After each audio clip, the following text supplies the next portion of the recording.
ستاد جمهوریوی پیشگیری کرونا ویروس در تاجیکستان با رعایت معیارهای سانیتاری و اپیدمیولوژی اجازه داده است که از 1 فوریه در مسجدهای کشور نماز دست جمعی خوانده شود. روز 20 ینور ستاد جمهوریوی آید به پیشگیری کرونا ویروس قراری را نشر کرد که در آن به کمیته آید به کارهای دین، تنظیم عنعنه جشن و مراسم‌های تاجیکستان، مرکز اسلامی تاجیکستان و وزارت تندرستی کشور دستور داده شده است وابسته به اجرای قرار چاره‌های ضروری و رعایت قطعی در اتحادیه‌های دینی و مسجدها در عبادت‌های دست جمعی قاعده‌های گیگینه شخصی و جمعیتی تأمین کرده شوند. اینچنین به ضرورت رعایت قطعی قاعده‌های گیگینه شخصی و جمعیتی و حتمی پوشیدن نقاب‌های طبی در مسجدها علل خصوص در وقت نماز جمعه اشاره کرده شده است. مسجدهایی که با طلبات گیگینه شخصی و جمعیتی وابسته به پیشگیری بیماری‌های سرایتی موافقت نمی‌کنند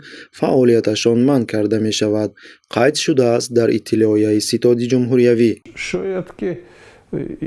یادرس میکنیم که مسجدها در تاجیکستان پس از همه مؤسسه ها دوباره به کار شروع کردند، در حالی که آنها با سبب وضع اپیدمیولوژی ماه مارس سال 2020 بنابر کرانتین بسته شده بودند، در حالی که بازارها، مهمانخانه‌ها، آسایشگاه‌ها، مرکزهای سودا، تالارهای زیبایی، سرتراشخانه‌ها، آشخانه‌ها، قهوه‌خانه و طربخانه‌ها، فیتنس کلوب‌ها و مجمع‌های ورزشی از 15 ایون سال 2020 فعالیت دارند. در همین ضمن کمیته بازم ناظران در محل‌ها در طول تمام دوره کرانتین نافهمی فرقیت مناسبت مقامات به مسجدها و دیگر مؤسسه‌های دولتی را قید کردند.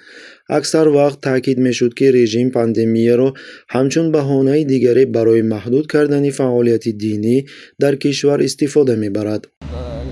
استفاده کمتر از طهارتخانه‌های